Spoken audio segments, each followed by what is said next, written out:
अस्सलाम वालेकुम दोस्तों। चैंपियंस ट्रॉफी 2025 के मामले को लेकर आज एक नई डेवलपमेंट निकलकर सामने आ रही है और एक बड़ी ऑफर की गई है जे शाह की तरफ से पाकिस्तान क्रिकेट बोर्ड के चेयरमैन मोहसिन नकवी को। इस ऑफर पर इत्तफाक भी हो चुका है दोनों क्रिकेट बोर्ड के दरमियान और ये ऑफर सुनने में शायद आपको बहुत ही जबरदस्त लगे पाकिस्तानी फैंस होने के नाते, लेकिन ये ऑफर पर अमल दरामद होगा या नहीं होगा, ये ऑफर क्यों दी गई है पाकिस्तान क्रिकेट बोर्ड को, मुकम्मल मैं आपके साथ जो है वो शेयर करता हूं। और उसके अलावा पीसीबी के जो गवर्निंग बोर्ड है उसका इजलास हुआ है कल इस्लामाबाद के अंदर, जिसमें पीसीबी चेयरमैन मोहसिन नकवी और पीसीबी के जो डायरेक्टर हैं, जो सीईओ हैं, तीन चार लोगों ने उसमें शिरकत की। उसमें चैंपियंस ट्रॉफी के हवाले से पाकिस्तानी फैंस के लिए एक बुरी खबर निकलकर सामने आ रही है, वो भी मैं आपके सामने इस वीडियो के अंदर रखता हूं।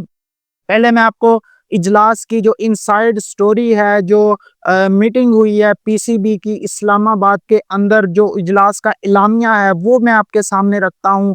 उस इजलास में मोहसिन नकवी ने बताया कि चैंपियंस ट्रॉफी पर तमाम जो मामलात हैं वो तय हो चुके हैं और चैंपियन ट्रॉफी का जो शेड्यूल है वो अगले एक दो दिनों में अनाउंस कर दिया जाएगा। लेकिन इसमें बुरी खबर ये है पाकिस्तान के लिए कि उस मीटिंग में ये बताया गया कि जी चैंपियंस ट्रॉफी का ये जो मामला है शेड्यूल का, ये सिर्फ चैंपियंस ट्रॉफी की हद तक ही होगा।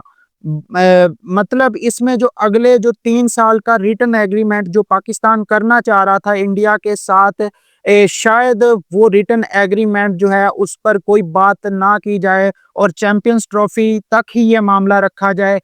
इस इजलास में ये बात की गई है। ये बात मेरे ख्याल में पाकिस्तानी फैंस के लिए थोड़ी सी जो है वो तकलीफ दे बात होगी अगर इस तरह शेड्यूल अनाउंस किया जाता है, जिस तरह इस इजलास में बताया जा रहा है कि शायद जो अगले 3 साल का जो पार्टनरशिप फार्मूला है, उसके बारे में जो रिटर्न एग्रीमेंट है वो ना किया जाए।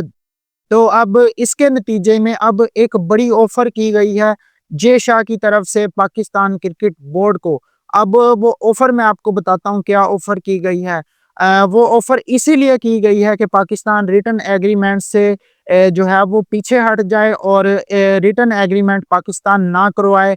और हम ये जो ऑफर है फिर पाकिस्तान को देने के लिए तैयार हैं। जे शाह ने कहा है ये बात। अब ये ऑफर क्या है, अब इस ऑफर में जो बात की गई है जे शाह की तरफ से, 2027 के अंदर जो आईसीसी की टूर्नामेंट की बिड होनी है, अगले 10 साल के जो आईसीसी टूर्नामेंट अलॉट होने हैं तमाम टीमों को, उस बिड के अंदर पाकिस्तान को एक world cup T20 world cup की मेजबानी दी जाएगी। ये ऑफर की गई है पाकिस्तान क्रिकेट बोर्ड को। और ये ऑफर क्यों की गई है, क्योंकि इंडिया जो है वो पाकिस्तान के अंदर खेलने नहीं आएगा, तो उस हवाले से जो नुकसान पाकिस्तान क्रिकेट बोर्ड को होगा, जो फाइनेंशियल लॉस होगा पाकिस्तान क्रिकेट बोर्ड को, उस लॉस को रिकवर करने के लिए 2032 का वर्ल्ड कप जो है ये पाकिस्तान को दिया जाएगा। जो 2027 में आईसीसी के टूर्नामेंट की बिड होनी है, अगले 10 साल के आईसीसी टूर्नामेंट जब अलॉट होने हैं,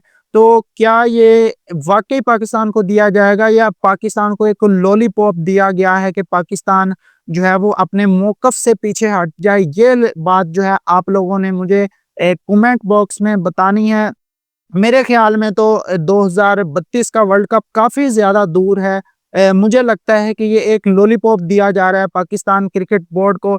शायद पाकिस्तान इससे अच्छी डील भी कर सकता था और वो डील ये हो सकती थी कि चैंपियंस ट्रॉफी के बाद पाकिस्तान और इंडिया की बायलैटरल सीरीज होती, जिसकी मेजबानी पाकिस्तान को मिलती, ताकि पाकिस्तान को जो लॉस हुआ है वो लॉस रिकवर हो जाता उस सीरीज के नतीजे में। लेकिन जो 2032 पर जो बात टाल दी गई है, अब 2032 में जे शाह आईसीसी के चेयरमैन नहीं होंगे, तो उस वक्त क्या मामला होंगे, मुझे तो समझ नहीं आ रही ये किस तरह की डील की गई है। और एक बड़ा यू टर्न लग रहा है जो पीसीबी अब लेने जा रहा है चैंपियंस ट्रॉफी के मामले को लेकर। और जो बड़े बड़े दावे किए जा रहे थे, शायद जो है अब पीसीबी उनसे पीछे हटने जा रहा है, क्योंकि जे शाह और जो आईसीसी है वो तो पीछे हटने के लिए बिल्कुल तैयार नहीं है। तो पाकिस्तान को एक लॉलीपॉप की ऑफर हुई है। अब ये क्या लॉलीपॉप है या वाकई पाकिस्तान को मेजबानी दी जाएगी 2032 का जो T20 वर्ल्ड कप है? अपनी राय कमेंट बॉक्स में जरूर दीजिए। वीडियो अच्छी लगी हो तो लाइक करके चैनल को सब्सक्राइब कर दें, वीडियो शेयर कर। मिलते हैं नेक्स्ट वीडियो में। अल्लाह हाफिज।